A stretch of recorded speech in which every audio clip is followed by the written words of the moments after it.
Assalamualaikum warahmatullahi wabarakatuh. Segala puji bagi Allah. Salawat dan salam tertunjuk pada junjungan kita Nabi Muhammad SAW, pada keluarganya, sahabatnya, serta kaum muslimin dan muslimat yang tidak henti-hentinya menegakkan syiar Islam dimanapun berada. Pada video kali ini, kita akan mengisahkan seorang singa Allah dan panglima syuhada, yaitu paman Nabi Muhammad SAW, yang bernama Hamzah bin Abdul Muthalib.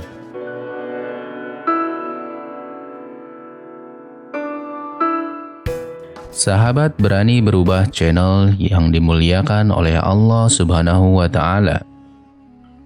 Kota Mekah masih sunyi dan terlelap dalam tidurnya setelah penduduknya lelah beraktivitas dengan segala usahanya, kerja keras, kesibukan ibadah, dan aneka permainan.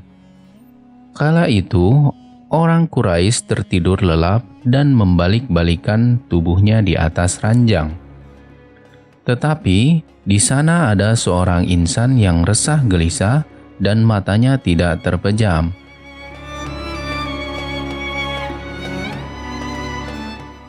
Ia pergi ke kamar tidur lebih awal dan beristirahat dalam waktu yang singkat. Lalu bangkit dengan penuh kerinduan karena ada janji dengan Allah. Ia menuju tempat sholat yang terletak di biliknya, lalu bermunajat kepada Allah dan berdoa penuh kehusuan.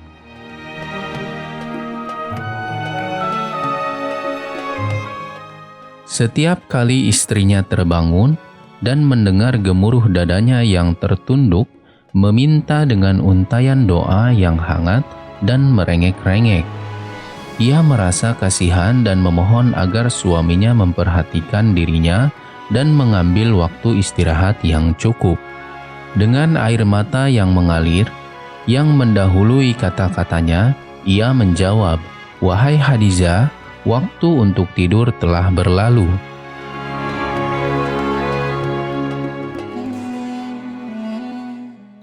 Urusan pada waktu itu memang belum memusingkan kaum Quraisy ataupun mengganggu tidur nyenyak mereka, walaupun sudah mulai menjadi titik perhatian kaum Quraisy.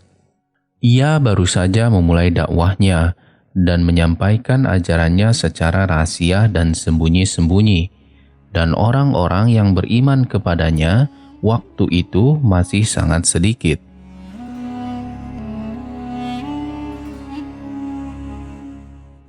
Tetapi di antara orang-orang yang belum beriman itu, ada pula yang menaruh kasih sayang dan penghormatan kepadanya, serta memendam niat dan keinginan untuk beriman dan menyertai kafilahnya yang penuh berkah. Di antara orang-orang yang masuk ke dalam golongan ini adalah Hamzah bin Abdul Muthalib, paman Nabi Muhammad SAW dan saudara sesusunya.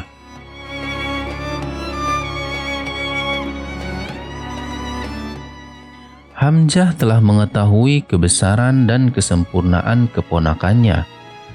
Ia memahami sebaik-baiknya kepribadian, watak, serta akhlaknya. Ia bukan hanya mengenal Rasulullah SAW sebagai seorang paman terhadap keponakannya semata, melainkan juga sebagai saudara terhadap saudaranya dan sahabat terhadap teman karibnya. Pasalnya, Rasulullah SAW hidup dalam satu generasi dan usia mereka yang tidak terpaut jauh. Mereka dibesarkan bersama, bermain bersama, dan menjadi sahabat karib, serta menjalani kehidupan selangkah demi selangkah sejak kecil. Hanya saja, ketika mereka menjelang usia muda, mereka berdua menempuh jalan kehidupan masing-masing. Hamzah mulai bersaing dengan teman-temannya untuk mendapatkan kelayakan hidup dan merintis jalan bagi dirinya untuk memperoleh kedudukan di kalangan pembesar-pembesar Mekah dan pemimpin-pemimpin Quraisy.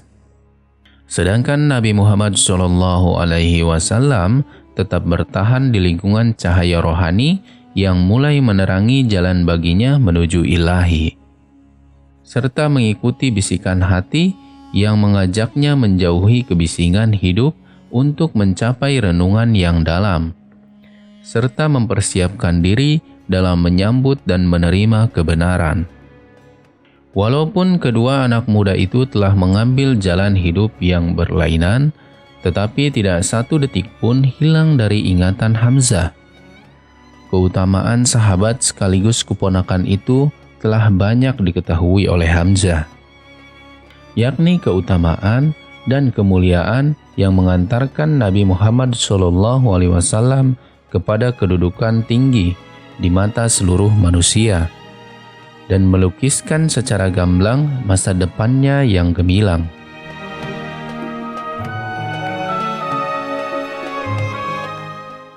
Pada suatu pagi, seperti biasa, Hamzah keluar dari kediamannya.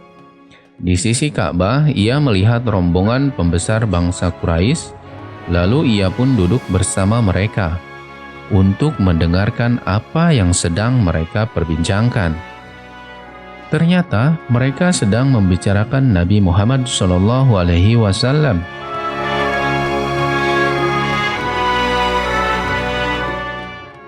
Untuk pertama kali, Hamzah melihat mereka diliputi rasa gelisah, disebabkan oleh dakwah yang dilakukan oleh keponakannya. Kemarahan, kebencian, dan kedengkian tampak jelas dari pembicaraan mereka. Sebelumnya bangsa Quraisy tidak peduli atau pura-pura tidak peduli. Tetapi sekarang wajah-wajah mereka mengerikan karena kekecewaan dan siap menerkam.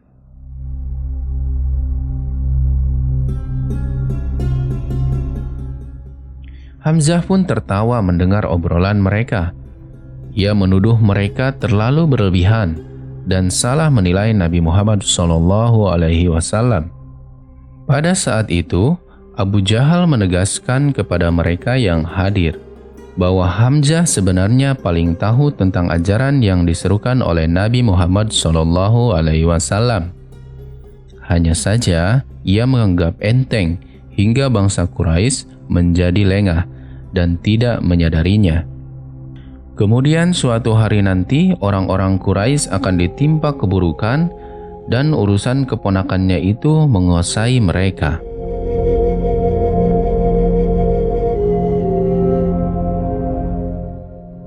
Mereka melanjutkan pembicaraan dalam suasana hiruk-pikuk dan tidak luput dari ancaman.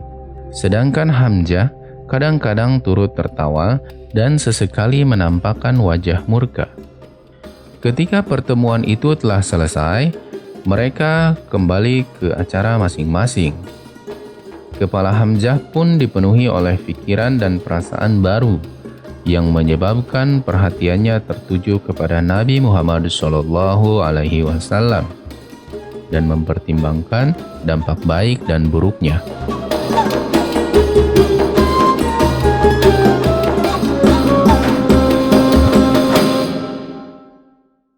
Hari-hari pun berlalu silih berganti, dan semakin lama, desas-desus yang disebabkan oleh orang-orang Quraisy terkait dakwah Nabi Muhammad SAW semakin memuncak. Akhirnya, desas-desus itu berubah menjadi hasutan dan persekongkolan. Sementara Hamzah memperhatikan situasi dari jauh, sementara ketabahan hati keponakannya sangat mengherankannya. Padahal usahanya yang mati-matian membela keimanan dan kelancaran dakwahnya merupakan hal yang baru bagi kaum Quraisy secara umum. Padahal mereka terkenal gigih dan keras kepala.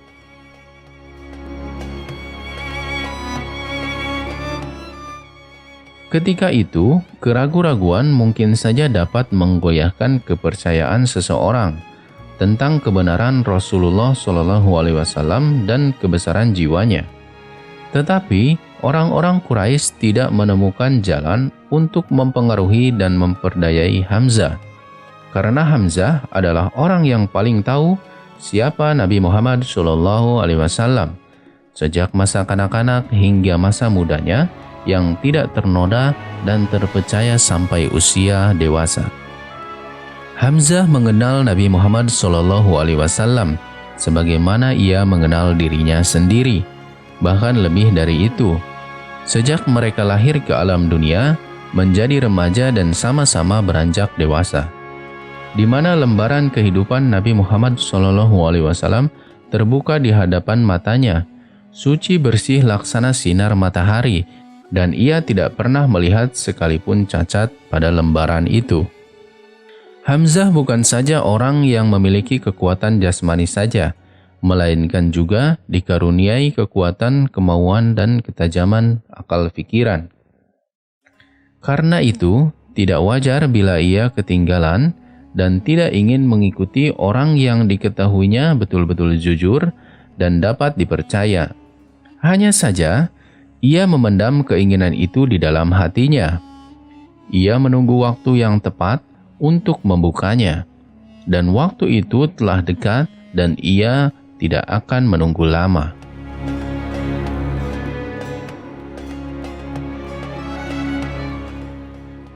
Hari yang ditunggu-tunggu itu telah tiba.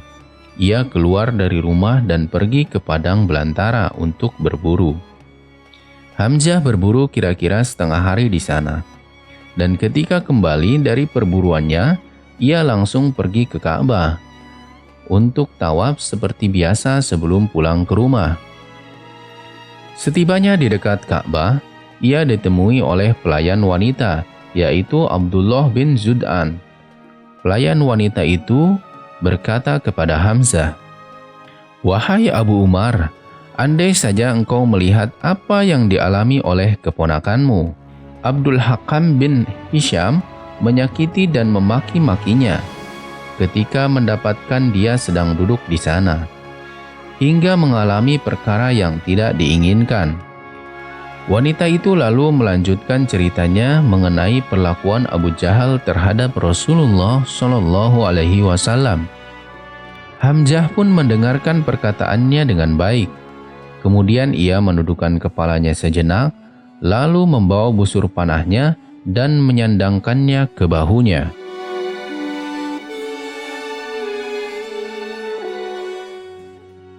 Setelah itu, dengan langkah tegap, ia bergegas menuju Ka'bah dan berharap akan bertemu dengan Abu Jahal di sana. Bila tidak bertemu di sana, ia akan mencari Abu Jahal dimanapun dia berada.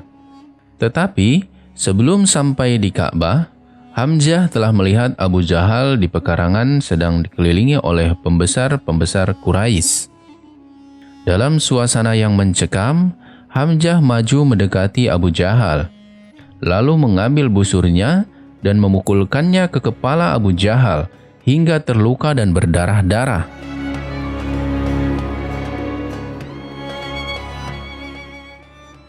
Sebelum orang-orang yang berkumpul dengan Abu Jahal menyadari apa yang terjadi, Hamzah sudah membentak Abu Jahal dengan ungkapan, "Mengapa kamu cela dan kamu maki Muhammad SAW?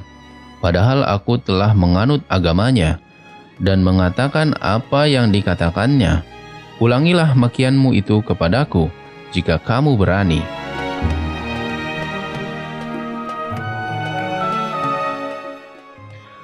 Seketika itu juga, orang-orang Quraisy yang berada di tempat kejadian itu lupa akan penghinaan yang baru menimpa pemimpin mereka dan darah yang mengalir dari kepalanya.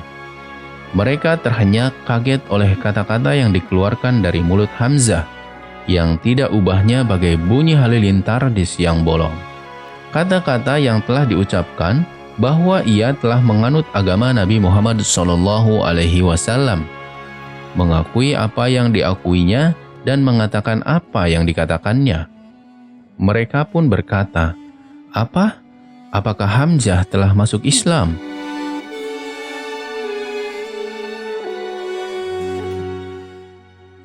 Hamzah adalah sosok anak muda Quraisy yang paling gigih, membela haknya serta yang paling mulia. Sesungguhnya suatu bencana besar yang tidak dapat diatasi oleh bangsa Quraisy, karena keislaman Hamzah akan menarik perhatian tokoh-tokoh pilihan untuk ikut mengikuti agama Islam.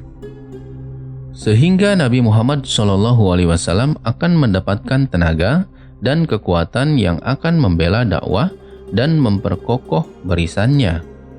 Dan suatu saat nanti akan bangun dan tersadarkan diri karena mendengar bunyi linggis dan tembilang yang menghancurkan berhala-berhala dan tuhan-tuhan mereka.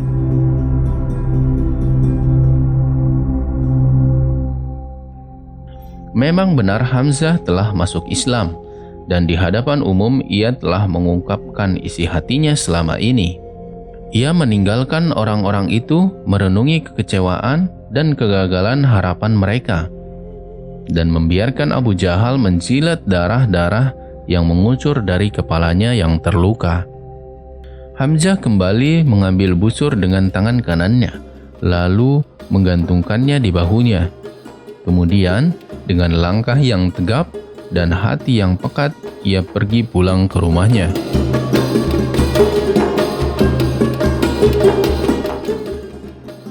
Hamzah adalah seseorang yang berpikir cerdas dan berhati lurus. Ketika ia telah pulang ke rumahnya dan hilang rasa lelahnya, ia duduk sambil berpikir serta merenungkan peristiwa yang baru saja dialaminya. Bagaimana cara ia menyatakan keislamannya dan kapan? Ia telah menyatakan saat emosi dan tersinggung. Ia tidak sudi bila keponakannya diperlakukan secara sewenang-wenang dan dianiaya tanpa ada pembela. Pikiran Hamzah terus dihantui oleh banyak pertanyaan. Siang hari hatinya tidak bisa tentram, sedangkan malam hari matanya tidak mau terpejam. Ketika akal telah diliputi oleh rasa penasaran terhadap hakikat sesuatu, keraguan pun datang sebagai jalan menuju keyakinan. Demikianlah akal Hamzah yang baru saja tersentuh oleh keinginan untuk membahas masalah agama Islam dan membandingkan antara yang lama dengan yang baru.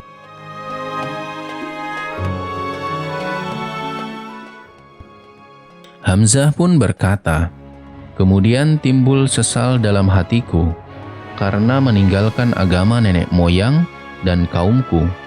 Aku pun diliputi kebingungan hingga mata tidak bisa terpejam. Akhirnya aku pergi ke Ka'bah dan memohon kepada Allah agar membukakan hatiku untuk menerima kebenaran dan melenyapkan segala keraguan. Allah pun mengabulkan permintaanku itu dan memenuhi hatiku dengan keyakinan. Aku pun segera menemui Muhammad SAW dan menceritakan keadaanku kepadanya. Maka beliau berdoa kepada Allah agar menetapkan hatiku dalam agamanya."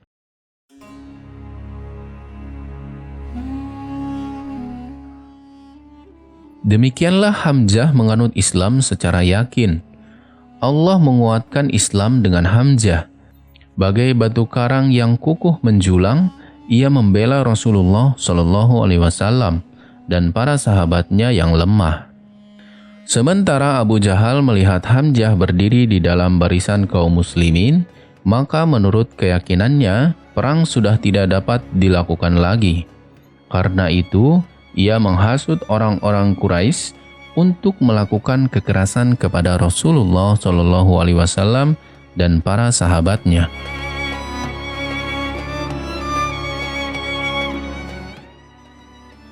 Abu Jahal terus mempersiapkan diri untuk melancarkan perang saudara yang akan melenyapkan semua dendam dan sakit hatinya. Hamzah memang tidak dapat membendung segala gangguan orang-orang kafir Quraisy, tetapi keislamannya seolah-olah menjadi benteng dan perisai, di samping menjadi daya tarik untuk kabilah Arab untuk mengikuti langkah-langkahnya. Kemudian, daya tarik itu dikuatkan lagi dengan keislaman Umar bin Al-Khattab, sehingga mereka pun berbondong-bondong menganut Islam.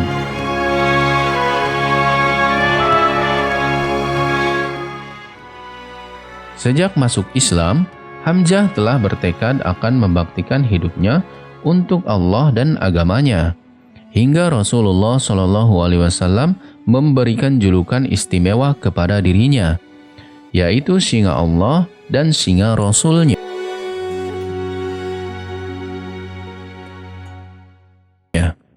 Pengiriman pasukan perang yang tidak disertai Nabi Muhammad SAW yang pertama dikirim untuk menghadapi musuh dipimpin oleh Hamzah.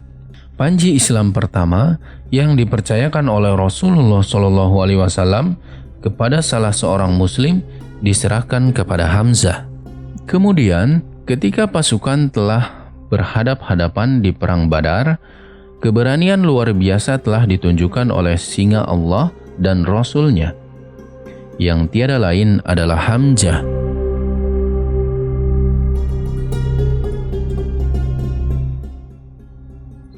Sisa-sisa tentara Quraisy kembali dari Badar ke Mekah dan berjalan terhuyung-huyung membawa kegagalan dan kekalahan. Abu Sufyan tidak ubah bagai pohon kayu besar yang tumbang dan tercabut akarnya. Beberapa pemuka kaum Quraisy gugur dalam perang Badar, dan salah satunya adalah Abu Jahal. Namun, kaum Quraisy tidak sudi menelan kekalahan pahit ini begitu saja. Mereka mulai mempersiapkan diri, menghimpun kekuatan untuk menuntut balas dan menebus kekalahan mereka.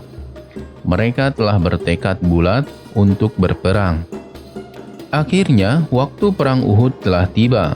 Orang-orang kaum Quraisy keluar disertai oleh sekutu mereka dari berbagai kabilah Arab lainnya.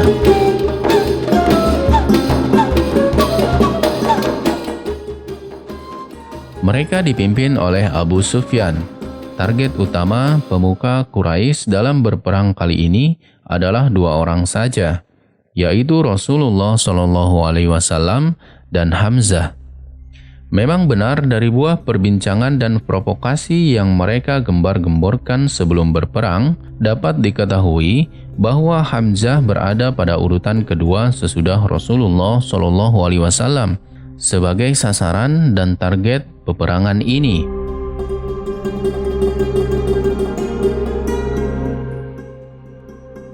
Sebelum berangkat, mereka telah memilih seseorang yang diberi tugas untuk menyelesaikan rencana mereka terhadap Hamzah. Orang itu adalah seorang budak Habasyah yang memiliki kemahiran luar biasa dalam melemparkan tombak. Dalam peperangan nanti, mereka memerintahkan budak itu untuk memusatkan perhatian hanya kepada satu tugas saja, yaitu menjadikan Hamzah sebagai buruan tombaknya. Budak tersebut bernama Wahsy. Ia adalah milik Jubair bin Mut'am. Yang kala perang Badar meletus, paman Jubair ini tewas di tengah medan perang, dan ia ingin menuntut balas, sehingga ia berkata kepada Wahsy, "Berangkatlah bersama orang-orang itu. Jika kamu berhasil membunuh Hamzah, kamu bebas."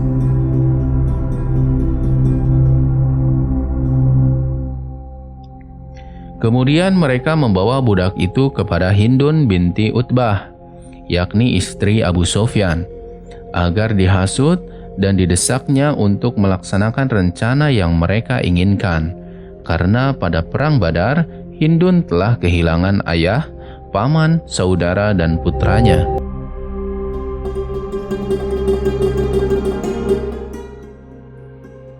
Hindun mendengar berita bahwa Hamzah lah yang telah membunuh sebagian keluarganya itu. Karena itu, tidak aneh di antara kaum Quraisy, dialah yang paling getol menghasut orang-orang untuk berperang. Tujuannya tidak lain hanyalah untuk mendapatkan kepala Hamzah, meski harus dibayar dengan harga berapapun. Berhari-hari lamanya sebelum berperang dimulai, tidak ada sesuatu pun yang dilakukan oleh Hindun selain menghasut Wahsy, serta menumpahkan segala dendam dan kebencian kepada Hamzah, dan merencanakan peran yang akan dimainkan oleh budak itu. Sambil memegang anting-anting, permata yang mahal, serta kalung emas yang terlilit pada lehernya dengan jari-jarinya yang penuh kebencian, dan tatapan mata yang tajam, ia berbisik kepada Wahsy, Jika kamu dapat membunuh Hamzah, semua ini menjadi milikmu.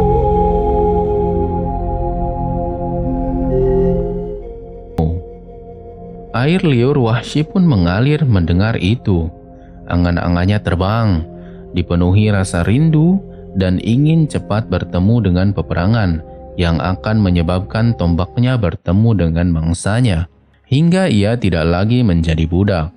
Itulah persekongkolan jahat mereka. Segala unsur perang kali ini menginginkan Hamzah terbunuh tanpa ditawar-tawar.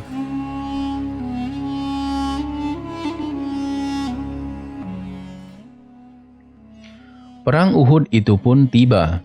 Kedua pasukan telah mulai bertempur. Hamzah berada di tengah-tengah medan yang menjadi sarang maut dan pembunuhan.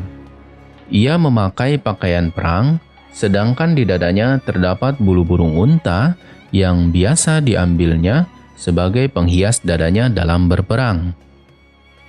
Hamzah mulai menyerbu dan menyerang kiri kanan. Setiap kepala yang menjadi sasarannya putus oleh pedangnya.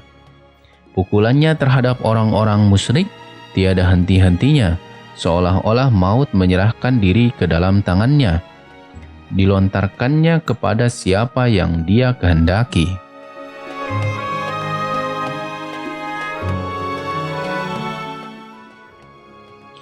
Seluruh kaum muslimin maju dan menyerbu ke baris depan, hingga kemenangan pun telah hampir berada di tangan. Seandainya pasukan panah tidak meninggalkan posisi mereka di puncak bukit dan turun ke bawah untuk mengambil harta rampasan perang. Saat mereka lengah dan tidak waspada itulah, pasukan berkuda Quraisy menyerang kaum muslimin dari belakang, hingga mereka menjadi sasaran dan bulan-bulanan pedang pasukan Quraisy. Ketika Hamzah menyadari apa yang terjadi, semangat, tenaga maupun perjuangan semakin berlipat ganda. Ia menerjang ke kiri dan ke kanan, ke muka dan ke belakang, sementara Wahsy sedang mengintainya di sana dan menunggu waktu yang tepat untuk melemparkan tombak ke tubuhnya. Dan pada waktu yang tepat, Wahsy pun melemparkan tombaknya dan mengenai pinggang bagian bawah Hamzah, hingga tembus ke bagian muka di antara dua pahanya Hamzah.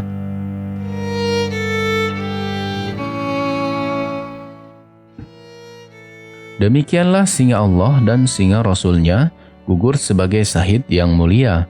Sebagaimana hidupnya telah menggemparkan, demikian pula wafatnya telah menggemparkan. Peperangan pun berakhir. Kaum musyrikin menaiki unta dan menghalau kuda mereka pulang ke Mekah. Rasulullah SAW beserta sahabat turun ke bekas medan pertempuran untuk memeriksa para syuhada. Di perut lembah, ketika beliau memeriksa wajah para sahabat yang telah menjual diri mereka kepada Allah dan menyajikan pengorbanan yang ikhlas demi Allah yang Maha Besar, beliau berhenti sejenak, menyaksikan dan tak sepatah kata pun terucap. Menggertakkan gigi dan air mata pun menetes. Tidak terlintas dalam benak Rasulullah SAW sedikit pun bahwa moral orang-orang Arab akan merosot sedemikian rupa hingga jatuh pada kebiadaban dan sampai hati merusak jenazah seperti yang terjadi pada paman beliau sendiri yang gugur syahid. Hamzah bin Abdul Muttalib, singa Allah dan tokoh utama syuhada. Ibnu Katsir dalam kitab Usud Al-Ghabah mengatakan dalam perang Uhud, Hamzah berhasil membunuh 31 orang kafir Quraisy. Sampai pada suatu saat, ia tergelincir sehingga terjatuh ke belakang dan tersingkaplah baju besinya. Dan pada saat itu, ia langsung ditombak dan dirobek perutnya. Lalu hatinya dikeluarkan oleh Hindun. Kemudian dikunyahnya, namun Hindun memuntahkannya kembali karena tidak bisa menelannya. Ketika Rasulullah SAW melihat keadaan tubuh pamannya, Hamzah bin Abdul Muttalib, beliau sangat marah dan Allah menurunkan firman-Nya sebagai bentuk penghormatan atas gugurnya Hamzah bin Abdul Muttalib.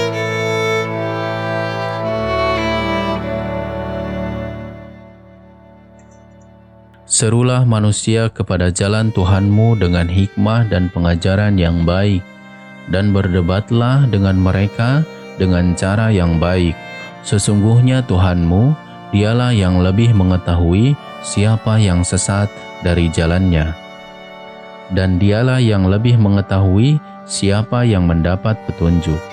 Quran Surat An-Nahl ayat 125. Dan jika kamu memberikan balasan, maka balasan dengan balasan yang sama dengan siksaan yang ditimpakan kepadamu. Akan tetapi, jika kamu bersabar, sesungguhnya itu yang lebih baik bagi orang-orang yang sabar. Quran Surah An-Nahl ayat 126. Dan bersabarlah Muhammad, dan kesabaranmu itu semata-mata dengan pertolongan Allah, dan janganlah engkau bersedih hati terhadap kekafiran mereka, dan jangan pula bersempit dada terhadap tipu daya yang mereka rencanakan. Quran Surah An-Nahl ayat 127.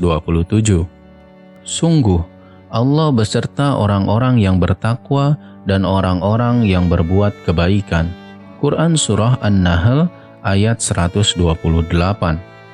Allah yang telah memberi kemuliaan kepada Hamzah sebagai seorang syahid, memuliakannya sekali lagi dengan menjadikan gugurnya itu sebagai suatu kesempatan untuk memperoleh pelajaran penting yang akan melindungi keadilan sepanjang masa. Demikianlah kisah Hamzah bin Abdul Muthalib, sang singa Allah dan singa Rasulnya dan pemimpin para syuhada, yang sangat tinggi dengan keyakinan serta teguh pendirian dalam menegakkan agama Islam. Wallahu alam bisawab. Semoga dapat bermanfaat bagi kita semua, lebih dan kurangnya mohon dimaafkan.